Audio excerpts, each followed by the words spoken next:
I'm gonna take you to Hebrew school for just a moment. You okay with that?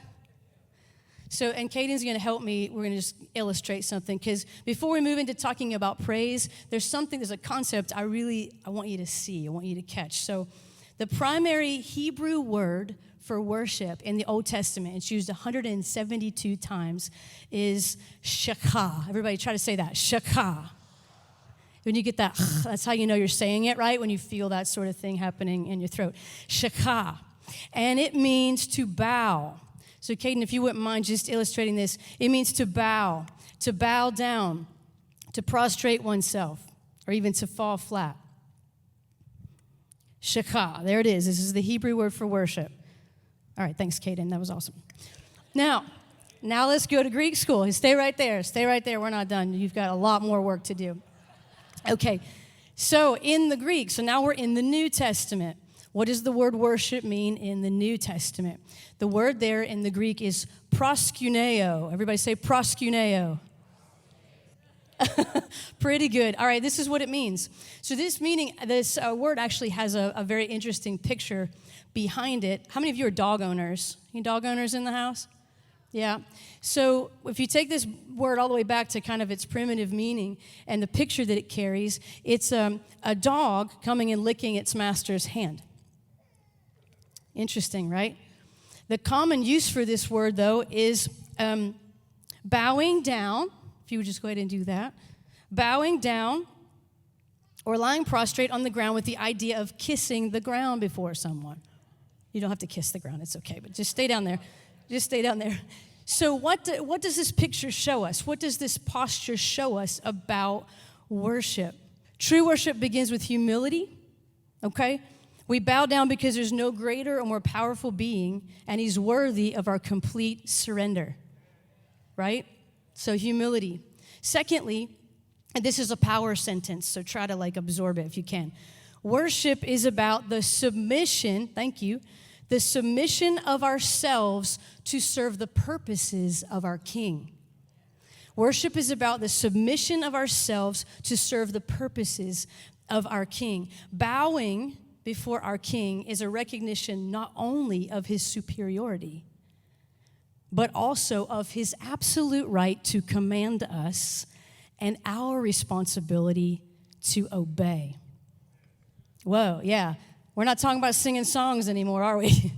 This is worship. This is what it's really about. And then the third thing, and this is why I wanted Caden up here, I want you to see that thirdly, we're talking about a physical response. In both the Hebrew and the Greek, those words are directly connected with a physical action, physically bowing or kneeling or even lying on the ground. Now listen, in our advanced modern mindset, we often overlook the importance of physically responding to God. But our hearts and our bodies are closely connected. So when I physically bow, or even when I physically lift my hands in worship, this is an expression we use a lot. When I do this, it's reminding and helping my heart to submit, to surrender. So to restrict our physical actions, to pull back, to hold back, is often to restrict our own hearts. Now, one last thing I want to show you here. This is really interesting. You're doing so good. Caden's doing so good. Listen, when you're in this position, here's the thing. Get your head all the way to the ground, Caden, all the way down. There you go. In this position, Caden's head is lower than his heart. Most of the time, like when I'm standing right now or I'm sitting in a chair, my head is above my heart.